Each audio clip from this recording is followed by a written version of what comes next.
Sugar patients చపాతీలోనే కాకుండా సంతృప్తిగా rice కూడా తినవచ్చు. Doctor rice sugar free rice, doctor rice diabetic rice, sugar పెన్సని బియ్యం, డాక్టర్ రైస్.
లేదనుకుంటే ఈ పౌడర్ జరగడం కానీ ఇవన్నీ వర్షాలు పడుతున్నాయని ఆపారు, ముందు చేశారు. దాని వర్షాలు తగ్గిన వెంటనే మళ్ళీ స్టార్ట్ చేయండి, లేకపోతే ఎక్కువగా ఈ జ్వరాలు అనేవి ఎక్కువ వస్తాయి. కాబట్టి అది కొంచెం మనం జాగ్రత్త చూసుకోవాల్సిన అంశమే.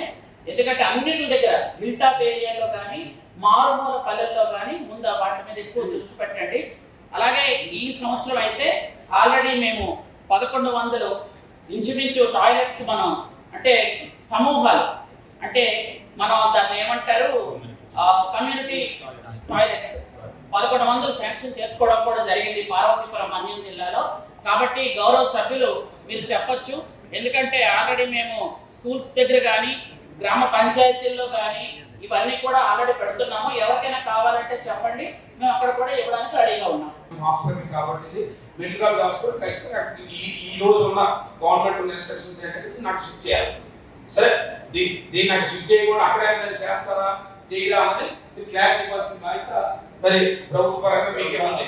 బిల్డింగ్ అయితే పూర్తి కావాలి. 30% వరకు బిల్డింగ్ కన్స్ట్రక్షన్ అయింది. హాస్పిటల్కి కావాల్సినటువంటి బిల్డింగ్ ఏవైతే ఉన్నాయో దానికి ఓన్లీ 600 కోట్లలో 130 కోట్లు మాత్రం ఖర్చు చేయడం జరిగింది బిల్డింగ్ హాస్పిటల్ యూనిట్.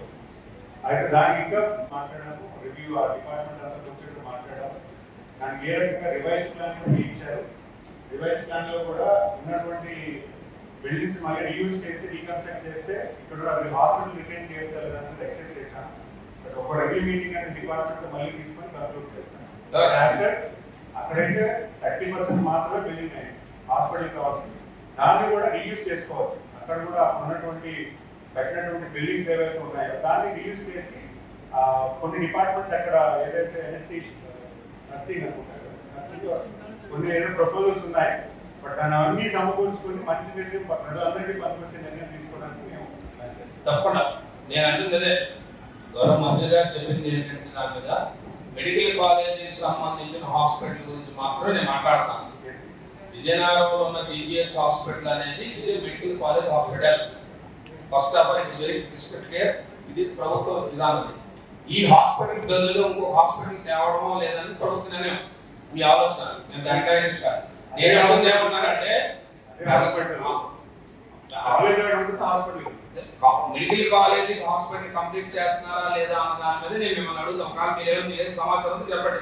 ఆ మెడికల్ కాలేజ్ పూర్తి చేస్తున్నామా లేదా, ఆ మెడికల్ కాలేజ్ ప్రజలకు అందుబాటు పూర్తి స్థాయిలో అందుబాటులోకి వస్తాయా లేవా అన్న దాని మీద మీరు ఏమైనా సమాచారం చెప్పండి. నేను అడుగుతుంది ఏంటంటే ప్రభుత్వ వైద్య కళాశాలకు సంబంధించి ప్రభుత్వం ఇప్పుడు 3వ ఆల్రెడీ 3rd బ్యాచ్ వచ్చేస్తుంది. ఈ 3rd బ్యాచ్ వస్తుంది కంప్లీట్ గా. రేపు ఇంకో మరో 2 years అయితే కంప్లీట్ గా 6 బ్లాక్లు దాని శాంక్షన్ అయింది సార్. 6 బ్లాక్లు 3 బ్లాక్లు కంప్లీట్ అయ్యాయి. ఇంకా 3 బ్లాక్లు ఆ ప్రాసెస్ లో ఉన్నాయి. కన్స్ట్రక్షన్ హాస్పిటల్ సంబంధించి మొత్తం 6 బ్లాక్లు ఉన్నాయి. 6 బ్లాక్లు 3 బ్లాక్లు కంప్లీట్ అయ్యాయి. 3 బ్లాక్లు ప్రాసెస్ లో ఉన్నాయి. అవి నెక్స్ట్ 4th బ్యాచ్ వచ్చేటప్పటికి మాకు పీజీ స్టూడెంట్స్ వస్తారు కాబట్టి అప్పుడు అవసరం. కాబట్టి నెక్స్ట్ ఆగస్ట్ కల్లా రిమైనింగ్ 3 బ్లాక్ని కంప్లీట్ చేయడానికి మేము ప్లాన్ తీసుకున్నాం. ఒకటి.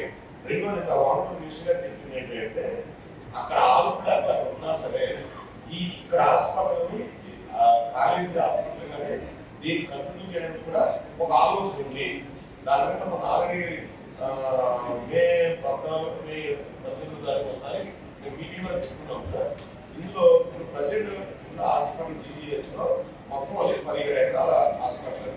అందులో ప్రస్తుతం ఉన్న ఈ కన్స్ట్రక్షన్స్ అన్నీ కూడా తీసేస్తే ఎంటీ ప్లేస్ ఒక 6.5 నుండి 7 ఎకరాల ఎంటీ ప్లేస్ ఉంది.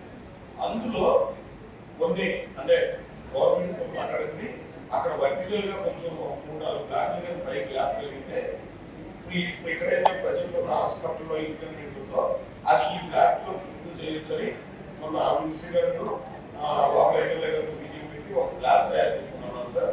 దానికి ఆల్రెడీ ఆ ఇంజనీరింగ్ డిపార్ట్మెంట్ తయారు చేశారు. దాని మీద ఆల్రెడీ ప్రిన్సిపల్ సెక్రటరీ గారు రివ్యూ జరిగింది వాళ్ళు ఈఎన్సీతో. నాకు సజెషన్స్ చెప్పారు సార్. తెలుగులో న్యూస్ కి ఫాస్టెస్ట్ యాప్ ఇప్పుడు టోటలీ న్యూ అవతార్లో జస్ట్ 5 seconds లో కంప్లీట్ న్యూస్. సోషల్ మీడియాలో ట్రెండ్స్ కి one stop solution. Live TV app voice search option తో ఇప్పుడే డౌన్లోడ్ చేయండి లేదా అప్డేట్ అయిపోండి. యాప్ లింక్ డిస్క్రిప్షన్ లో ఉంది.